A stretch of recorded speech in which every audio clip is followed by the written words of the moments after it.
बिस्मिल्लाहिर्रहमानिर्रहीम अस्सलाम वालेकुम। मैं हूं मेरीन सब्तैन, देख रहे हैं आप मेरा यूट्यूब चैनल और फेसबुक पेज। नाज़रीन, जो कहानी इस वक्त मैं आपके साथ शेयर करने जा रही हूँ, ये एक इंतहाई बोल्ड एक ऐसी लड़की की कहानी है जो जीन्स पहनती थी, जो अपनी जेब में पिस्तौल रखती थी और इस पिस्तौल को अपनी टिकटॉक वीडियोज़ में दिखाती थी। वो दुनिया को दिखाती थी कि वो बहुत ही बहादुर है, वो दुनिया को दिखाती थी कि वो बहुत ही मॉडर्न है, वो दुनिया को अपनी ज़िंदगी का एक ऐसा पहलू दिखाती थी जिसमें ग्लैमर ही ग्लैमर था, जिसमें फ़न था, जिसमें तफरीह थी, जिसमें सैर व सयाहत थी, जिसमें एक ऐसी निडर बहादुर लड़की थी जो किसी से नहीं डरती थी। ये कहानी है राखी कश्यप की। जी हाँ, शर्ट, जीन्स और कमर में पिस्तौल लगाकर वो अपनी एक बोल्ड और निडर शख्सियत दुनिया के सामने पेश करती थी। जैसे वो सबको ये बताना चाहती हो कि अब वो किसी से कम नहीं। क्लब्स की पार्टीज, तेज मौसीकी, खुली गाड़ी में रील्स बनाना, ये सब उसकी चमक दमक वाली सोशल मीडिया जिंदगी उसकी पहचान बन चुकी थी। वो एयरपोर्ट्स, फ़िज़ाई सफ़र, लग्ज़री होटल्स और शाहाना तर्ज़ ज़िंदगी की रील्स जो है वो अपलोड करती रहती थी। लोगों को वो ये एहसास दिलाती थी कि वो एक ख्वाबों जैसी ज़िंदगी गुज़ार रही है। लोग उसकी ज़िंदगी देखें और उसकी ज़िंदगी से महज़ूज़ होएँ, उसकी ज़िंदगी से इम्प्रेस होएँ, उसको एक ऐसी शहज़ादी समझें जो किसी और ही देश की है। उत्तर प्रदेश की बागपत राजपुर खामपुर गाँव है, जहाँ की ये रहने वाली 27 साला राखी कश्यप है। ये बज़ाहिर एक छोटे से गांव से ताल्लुक़ रखती थी, लेकिन उसके ख्वाब कभी भी छोटे नहीं थे। इसकी दुनिया, इसके ख्वाब, इसकी तमाम तर ख्वाहिशात उस गांव की हदूद से कभी आगे जा चुकी थी। खामपुर की रहने वाली ये लड़की, इसने कॉलेज से तालीम हासिल की। स्कूल कॉलेज की तालीम मुकम्मल करने के बाद उसको फ़ैशन और मॉडलिंग का बहुत ही शौक हुआ। इंस्टाग्राम पर वो बहुत ही एक्टिव हो गई। लखनऊ में होने वाले फ़ैशन और मॉडलिंग शोज़ में भी उसने हिस्सा लिया। वो अपनी ज़िंदगी को व्लॉग्स में पोस्ट करती थी, रील्स के ज़रिए दुनिया के सामने पेश करती थी। वो चाहती थी कि लोगों के सामने उसकी एक दबंग और बेखौफ शख्सियत सामने आए। इसीलिए उसने न सिर्फ सियासत से वाबस्ता लोगों के साथ अपना मेल-जोल बढ़ाना शुरू किया, बल्कि तकरीबन 1 साल पहले अपने नाम पर एक लाइसेंस याफ्ता पिस्तौल भी हासिल किया, जो बाद में उसकी रील्स का एक मुस्तकिल हिस्सा बन गया। वो एयरपोर्ट्स, फ़िज़ाई सफ़र, लग्ज़री होटल और शाहाना तर्ज़ ज़िंदगी की रील्स अपलोड करके लोगों को ये एहसास दिलाती थी कि वो एक ख्वाबों जैसी ज़िंदगी गुज़ारती है। हाल ही में उसने एक पोस्ट भी की कि वो जल्दी भारत छोड़कर थाईलैंड मुंतकिल होने वाली है और उसकी ज़िंदगी की तब्दीली को वो अपने मुखालफिन के मुंह पर एक ज़ोरदार तमाचा समझती थी। इंस्टाग्राम पर उसके तकरीबन 11,000 फॉलोअर्स थे और उसने 1900 से ज़्यादा पोस्ट लगा रखी थी। इन पोस्ट में वो अक्सर खुद को एक ऐसी लड़की के तौर पर पेश करती जिसे मोहब्बत में धोखा मिला हो, जहां मर्द हमेशा विलन के किरदार में दिखाई दिया हो, और वो खुद को एक मजलूम लड़की के तौर पर पेश भी करती थी। लेकिन असल कहानी यहाँ से शुरू होती है, क्योंकि ये सारी चमक दमक, ये सब ग्लैमर, ये सब कुछ झूठ था। वो बिल्कुल एक मुख्तलिफ शख्सियत थी। वो लोगों के सामने परफेक्ट नजर आना चाहती थी, लेकिन वो परफेक्ट हरगिज नहीं थी। उसका खानदानी पस मंजर ही इतना पस्त था कि वो किसी को बता नहीं पाती थी। पस्त उसकी नजरों में था, इसी वजह से वो इसको सबसे छुपाती थी। राखी की दरअसल 2 शादियां होती हैं, दोनों ही नाकाम होती हैं। एक शादी इसकी मेरठ में हुई, जबकि दूसरी किसी और जगह हुई। दोनों शादियों का अंजाम तलाक हुआ। राखी की सोशल मीडिया पर जो बनाई गई चमक दमक वाली जिंदगी थी, उसको देखकर ये अंदाजा लगाना बहुत ही मुश्किल था कि वो तो दरअसल एक बहुत ही गरीब खानदान से है। एक ऐसे खानदान से है जिसके बारे में वो किसी को बताना ही नहीं चाहती। एक ऐसे खानदान से जिसके बारे में उसको बताते हुए शर्म आती है। एक ऐसा खानदान जो गुर्बत में डूबा हुआ था। इसका बड़ा भाई राजीव एक छोटा सा ठेला लगाने वाला था, जबकि उसका छोटा भाई वक्कास भी कोई खास काम नहीं करता था। इसके वालिद, उनका इंतकाल 4 साल पहले ही हो चुका था। राखी ने गुज़िश्ता 7 बरसों से अपने खानदान से किसी किस्म का ताल्लुक जो है वो नहीं रखा था। बल्कि यूँ कह लीजिए कि उसके खानदान वाले ही उससे कोई ताल्लुक नहीं रखना चाहते थे। और उसकी वजह यकीनन राखी की हरकत व सकनात थी। उसके घर वाले सादे लोग थे और शरीफ लोग थे। वो राखी की हरकतों को पसंद नहीं करते थे। 2 शादियों के बाद उन्होंने राखी से अपना ताल्लुक तकरीबन ख़त्म कर लिया था। 28 अप्रैल 2026 को तकरीबन 800 किलोमीटर दूर उसके गांव से लोगों को जंगल से एक बोरी के अंदर एक नामालूम लड़की की लाश मिलती है। किसी ने उसका तेज धार हथियार से बेरहमी से कत्ल किया। जब शनाख्त की गई तो मालूम हुआ कि ये लाश इसी गांव की रिहायशी राखी कश्यप की है। पुलिस ने जब पोस्टमार्टम करवाया तो मालूम हुआ कि पहले इसका गला दबाया गया और उसके बाद इसके सीने और पीठ पर चाकुओं के मुतअद्दिद वार किए गए। आखिर राखी को इतनी हौलनाक मौत किसने दी? वार करने के अंदाज से ऐसा लगता था कि किसी को राखी से बहुत ही दुश्मनी थी। कोई शदीद किस्म का गुस्सा था, कोई बदला था जो उससे लिया गया। आखिर कौन था ऐसा जो राखी को मारना चाहता था? ये सब जानने के लिए राखी के माजी में झांकना पड़ेगा। जब राखी के घर वालों को उसके मौत की इत्तला मिली तो उनका रद्द-ए-अमल बड़ा हैरानकुन था। न कोई खास गम दिखाई दिया, न ही कोई तकलीफ, बल्कि उन्होंने राखी की लाश वसूल करने और उसकी आखिरी रसूमात अदा करने से भी इनकार कर दिया। ये बहुत बड़ी बात थी। राखी की जिंदगी के ऊपर अगर नजर डालें तो इसकी वजह भी समझ आ जाती है। ये केस सुलझाना कोई आसान काम नहीं था। पुलिस को भी अंदाजा नहीं था कि इस कत्ल के पीछे, यानी कि राखी की लाश मिलने से 10 दिन पहले जो एक और नामालूम लाश मिली थी, उसका भी ताल्लुक राखी से ही था। 18 अप्रैल 2026 को सहारनपुर के गांव में एक नहर से मिलने वाली नामालूम शख्स की लाश। जी हाँ, वो लाश कपड़ों में लिपटी हुई थी। इसके हाथ पांव बंधे हुए थे और चेहरे पर किसी भारी चीज से हमला किया गया था ताकि उसकी शनाख्त ना हो सके। इसके अंगूठे को भी काटकर फेंक दिया गया था, यकीनन इसलिए कि किसी भी तरह से शनाख्त नामुमकिन हो जाए। जब फोरेंसिक टीम ने लाश का मुआयना किया तो ये मालूम हुआ कि इस शख्स को 3 गोलियां मारी गई थी। पुलिस ने इसकी शनाख्त कराने की पूरी कोशिश की, लेकिन न कोई इस लाश पर दावा करने आया और न ही पुलिस को उसकी कोई शनाख्त हुई। आखिरकार पुलिस ने खुद ही इस लाश की आखिरी रसूमात अदा की और कपड़ों समेत दीगर तमाम शवाहिद मजीद तहकीकात के लिए महफूज कर लिए। उस वक्त किसी को भी अंदाजा नहीं था कि ये कैसा पेचीदा और हैरानकुन केस बनने वाला है, जिसमें मुख्तलिफ किरदार एक एक करके सामने आना शुरू हो जाएंगे। ये वही केस था जिसे बहुत से लोगों ने न सिर्फ एक कत्ल समझा, बल्कि कई अफराद के नजदीक ये इंसान के आमाल का एक बुरा अंजाम था। जी हाँ, ये दोनों अमवात किसी के बुरे कर्मों का अंजाम था। ये 2 लाशें 2 अलग अलग कहानियां नहीं, बल्कि एक ही कहानी थी। राखी कश्यप का केस जो है इब्तिदा में बिल्कुल ही एक ब्लाइंड मर्डर केस मालूम हो रहा था। कोई पता नहीं लग रहा था कि मुल्जिम कौन है, बराह रास्त कोई सुराग भी नहीं मिल रहा था। बिल्कुल ही एक ब्लाइंड मर्डर की तरह ये केस सामने था। हाँ, ये जरूर लग रहा था कि किसी को राखी से शदीद दुश्मनी थी। तहकीकात जैसे ही शुरू होती हैं तो पुलिस टेक्निकल शवाहिद पर अपनी तवज्जो मरकूज करती है। आसपास के इलाकों के मोबाइल लोकेशन डाटा हासिल किए जाते हैं, कॉल रिकॉर्ड का तज्जिया किया गया और सीसीटीवी फुटेज को बारीकी से खंगाला गया। सर्वेलेंस के जरिए पुलिस ने आहिस्ता आहिस्ता मुश्तबा अफराद की एक फहरिस्त तैयार करना शुरू की। अब केस की संगीनी को देखते हुए पुलिस की कई टीमें बैक वक्त मुख्तलिफ जावियों से तहकीकात कर रही थी। हर छोटी सी छोटी तफसील को जोड़ा जा रहा था। जानने की कोशिश की जा रही थी कि राखी आखिरी वक्त किस किस से मिली थी, इस कत्ल का असल मास्टरमाइंड कौन हो सकता है। ये सब कुछ जानने की पुलिस उस वक्त सरतोड़ कोशिश कर रही थी, लेकिन कोई भी सिरा इनके हाथ लगकर नहीं दे रहा था। राखी का मुस्तकिल पता, उसके राबते, उसकी हालिया नकलो हरकत, हर चीज की तस्दीक की जा रही थी। आहिस्ता आहिस्ता तहकीकात एक वाज़ेह सिमत इख्तियार करने लगी। इसी दौरान एक नाम सामने आता है, कपिल चौहान, जिसे पुलिस ने सहारनपुर से गिरफ्तार किया। कपिल चौहान कौन है? ये तीसरा कैरेक्टर कपिल चौहान, जिसे पुलिस ने गिरफ्तार किया तमाम हकाइक की रोशनी में, और फिर उससे मालूम हुई कुछ बहुत ही खौफनाक तफसीलात।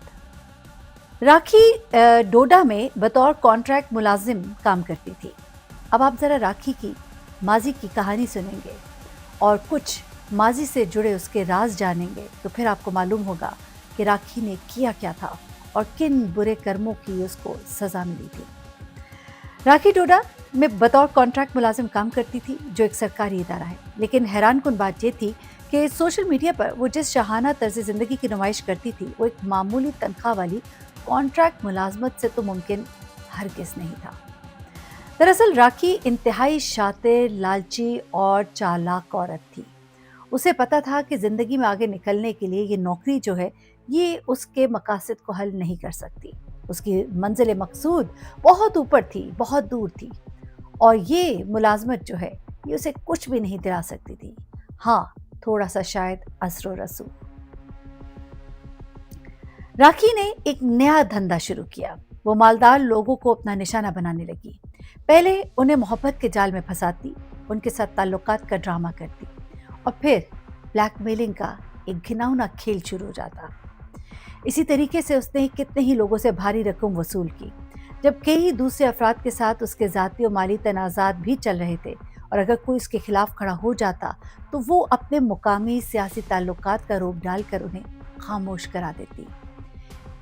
ऐसी खराब किरदार और तर्ज अमल की वजह से उसके ख़ानदान ने भी उसे मुकम्मल लाताल्लुक़ की इख्तियार की थी। उसके ख़ानदान वालों के पास गाहे बगाहे उसकी शिकायत आती रहती थी।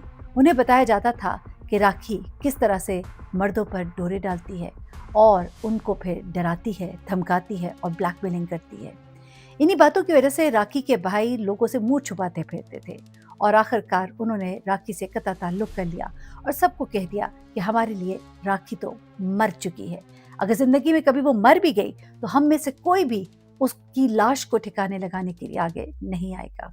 यही वजह है कि राखी के खानदान से कोई भी उसकी आखिरी रसूमात में शामिल नहीं होता है।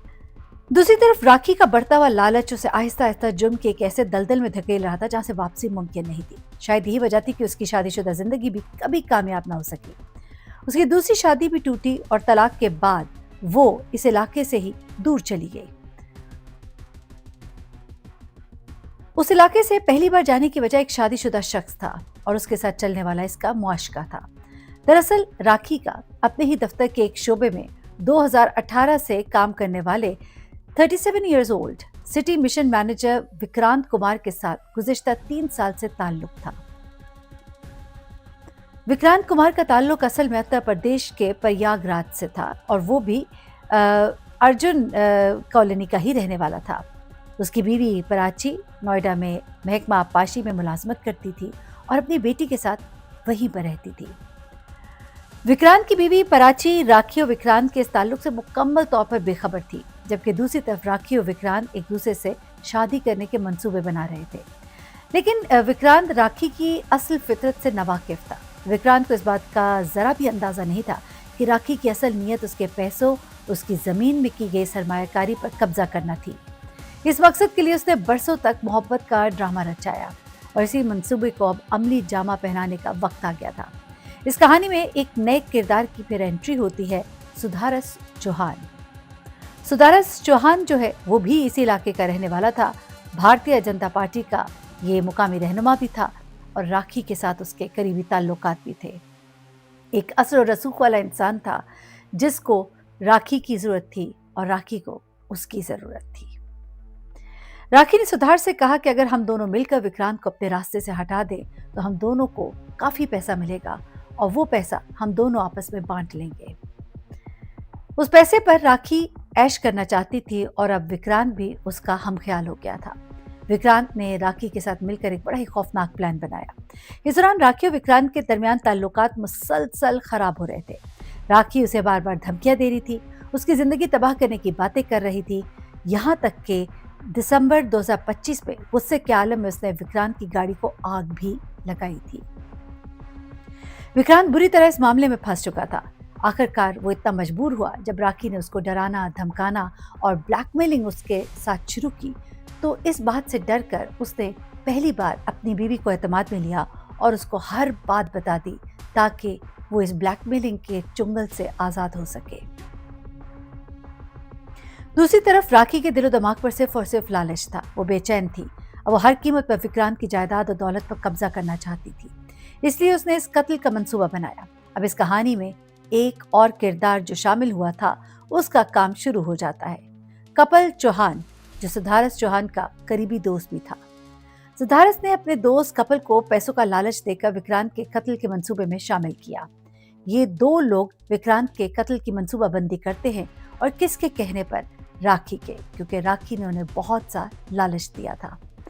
15 अप्रैल की शाम राखी ने विक्रांत को ये कहकर एक फ्लैट में बुलाया कि वो तमाम इख्तलाफात खत्म करना चाहती है और सब कुछ पहले जैसा ठीक करना चाहती है। जब विक्रांत शाम के वक्त उस फ्लैट में पहुंचा तो वहां सुधारस और कपिल पहले ही मौजूद थे, यानी वो दो लोग जिनको राखी ने इसके कत्ल के लिए तैयार किया था और खूब पैसा भी दिया था। राखी ने एक मर्तबा फिर विक्रांत के सामने अपनी वही शर्त रखी और वहां पर उसे कहा कि वो प्लॉट और जायदाद उसके नाम करे, विक्रांत ने साफ इनकार कर दिया। राखी को यकीन हो गया कि अब आखिरी धमकी के बाद सिर्फ एक ही रास्ता बाकी रह गया है। इस मंसूबे के तहत उसने अपनी लाइसेंस याफ्ता पिस्तौल से विक्रांत के सीने पर 3 गोलियां मारकर उसे कत्ल कर दिया। गोलियां मारने के बाद तीनों ने मिलकर पहले उसके चेहरे को किसी भारी चीज से इस कदर कुचला कि कोई उसकी शनाख्त न कर सके। उसके बाद उसका पर्स, शनाख्ती कार्ड, मोबाइल फोन और बाकी तमाम चीजें निकाल ली। फिर रात गए तीनों विक्रांत की लाश को तकरीबन 130 किलोमीटर दूर सहारनपुर ले गए, जहां उसके हाथ पांव बांधकर उसे एक नहर में फेंक दिया। केस के आगाज में जिस 18 अप्रैल को मिलने वाली लावारिस लाश का जिक्र किया गया था, वो दरअसल विक्रांत कुमार की ही लाश थी, जो पुलिस को सहारनपुर की नहर से मिली थी। अब सबसे बड़ा सवाल ये था कि जब राखी ने अपने मंसूबे को कामयाबी से अंजाम दे दिया, तो फिर आखिर उसे किसने कत्ल किया? ये केस आपको बताएगा कि बुरे का अंजाम बुरा ही होता है। बुरे लोगों की सोबत में बैठना, बुरे लोगों से मदद मांगना, और बुरे लोग जब अपनी आई पर आते हैं तो फिर वो किसी को भी नहीं देखते। इसीलिए बुरी सोबत से इज्तनाब का कहा गया। 16 अप्रैल 2026 को जब विक्रांत अपने दफ्तर नहीं पहुंचा, तो उसके साथ काम करने वाले साथियों ने उससे राब्ता करने की कोशिश की थी, लेकिन उसका मोबाइल फोन मुसलसल बंद था। उसकी बीवी को जब पता लगा तो प्राची ने हर जगह उसे ढूंढने की कोशिश की। घर घर गई, दोस्तों को फोन किए, जो बंदा राबते में था हर बंदे से राबता किया, लेकिन जब कुछ भी ना पता चल सका तो आखिरकार प्राची पुलिस स्टेशन गई। सिर्फ पुलिस स्टेशन ही नहीं गई, बल्कि वहां जाकर उसने अपने शक्कू को शुबहात का इजहार भी किया और उसने बताया कि किस तरह से उसको एक लड़की पर शक है जिसका नाम है राखी। उसने राखी के बारे में बताया कि राखी किस तरह से उसके शौहर को डराती, धमकाती और ब्लैकमेल करती रही, और उसका ये भी कहना था कि मुझे शक है क्योंकि मेरे शौहर को भी डर था कि राखी उसको कोई नुकसान न पहुंचा दे। ये इत्तला मिलने के बाद पुलिस की तफ्तीश का रुख बराह रास्त राखी की तरफ मुड़ गया। प्राची की फराहम करदा मालूमात की बुनियाद पर पुलिस ने विक्रांत के मोबाइल फोन की कॉल डिटेल रिकॉर्ड हासिल की। रिकॉर्ड से मालूम हुआ कि विक्रांत की सबसे ज्यादा गुफ्तगू राखी से ही होती थी। इसके बाद पुलिस ने राखी को पूछताछ के लिए तलब किया, उससे मुसलसल सवालात किए, लेकिन हर मर्तबा वो सीधा जवाब देने के बजाय बात को घुमा देती।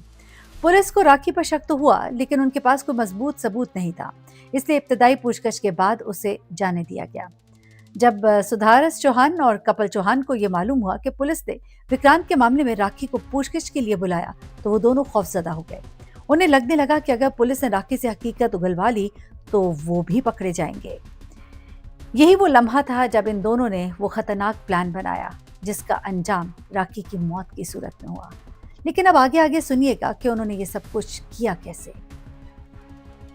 कपिल ने राखी को फोन किया और पार्टी का बहाना बनाया और उसे कहा कि फार्म हाउस पर आ जाओ, पार्टी करते हैं, जहां सुधारस पहले ही मौजूद था। राखी, जो इन दोनों की साजिश से बिल्कुल बेखबर थी, विक्रांत को रास्ते से हटाने की खुशी बनाने के लिए वहां पहुंच गए। तीनों ने काफी देर तक शराब भी पी।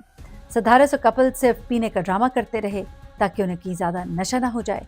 जब उन्होंने देखा कि राखी मुकम्मल तौर पर नशे में धुत हो चुकी है, तो उन्होंने मौके का फायदा उठाया। पहले चाकू से उसका गला काटा, फिर उसके पेट और पीठ पर कई वार किए और उसे बेरहमी से कत्ल किया। कत्ल के बाद दोनों ने उसकी लाश एक बोरी में भरी, तकरीबन 800 किलोमीटर दूर मिर्जापुर के गांव में जंगल के अंदर जा। लेकिन इस केस में अगरचे इब्तदाई पुलिस तफ्तीश में कुछ कोताहियां जरूर हुई, फिर भी कातलों का बच निकलना नामुमकिन था। जल्द या बदेर ये पूरा खेल फाश होने ही वाला था। पुलिस विक्रांत की गुमशुदगी की अभी तहकीकात कर रही थी और राखी तक ही सिर्फ पहुंची थी, लेकिन जब राखी ही लापता हो गई और उसकी लाश बाद में शहर से इतने दूर बरामद हुई, तो पुलिस को अंदाजा हो गया कि अब इसके पीछे राखी के अलावा कोई और भी है। कातिलों ने अपने ही पांव पर खुद ही कुल्हाड़ा दे मारा। पुलिस ने शुबा जाहिर किया कि विक्रांत का भी तो कहीं कत्ल करने वाला और राखी का कत्ल करने वाला एक ही तो नहीं। इसके बाद पुलिस ने वो कदम उठाया जो अगर पहले उठाती तो शायद राखी जरूर जिंदा होती, बल्कि विक्रांत के कत्ल के इल्जाम में इन तीनों को इकट्ठे गिरफ्तार किया जाता और इन्हें सजा दी जाती। अब पुलिस ने विक्रांत के मोबाइल फोन की आखिरी लोकेशन जब चेक की तो मालूम हुआ कि 15 अप्रैल की रात राखी और विक्रांत दोनों के मोबाइल फोन एक ही मुकाम पर थे। उसके बाद उस रात राखी के मोबाइल टावर की लोकेशन सहारनपुर की तरफ जाती दिखाई दी थी। अब इसी बुनियाद पर पुलिस ने सहारनपुर और उसके आसपास के इलाकों में मिलने वाली तमाम लावारिस लाशों का जब रिकॉर्ड खंगालना शुरू किया तो उन्हें एक ऐसा केस मिला जिसमें लावारिस लाश की शनाख्त जो है वो नहीं हो सक रही थी। फिर उसके बाद पुलिस उस लाश के लावारिसों के वारिस तक पहुंचती है, यानी कि उस लाश के वारिस तक पहुंचती है जो कि उसकी बीवी होती है। विक्रांत बीबी पराची जो है वो सब चीज़ें बताती है और सारी कहानी जब उन्हें सुनाती है तो राखी तक पहुंचते हैं।